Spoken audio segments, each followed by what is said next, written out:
In 1953, a smart young mother walked through the doors of a government building in Virginia. She wore a simple blouse, a long skirt, and carried a pencil in her hand. Her name was Katherine Johnson, and she was about to step into a world where very few women, and even fewer Black women, were allowed to shine. But trust me, she was ready. Back then, they called them computers, not machines, people. Women. They sat in long rows at desks, doing the math that powered America's space dreams. Most of them were women of color. Brilliant, precise, invisible. But Katherine? She wasn't invisible for long. She had a gift. Numbers spoke to her like an old friend. She double-checked flight paths, corrected mistakes, and started doing math that made even the top engineers pause and say, "Wait, who did this?" The answer was always the same. Katherine. She was moved to the Flight Research Division, a place where women rarely went. She asked questions. She spoke up.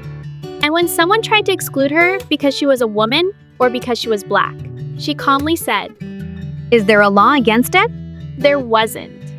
So she stayed. And she worked. And she soared. Fast forward to 1962. The United States was about to send John Glenn into space, the first American to orbit the Earth. They had the technology. They had the spacecraft. They had the computer. But John Glenn had a request, a very specific one. Get the girl to check the numbers. If she says they're good, I'll go. The girl was Katherine Johnson. She wasn't just checking numbers. She was double-checking the computer's work by hand. For hours, she calculated the orbital path. It's gone. And just like that, Glenn went up.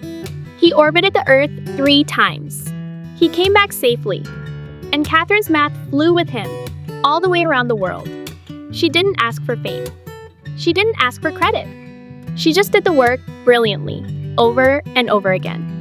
But history remembers, because John Glenn, one of the most famous astronauts in history, would not leave Earth until Katherine Johnson said it was okay. She wasn't just a computer.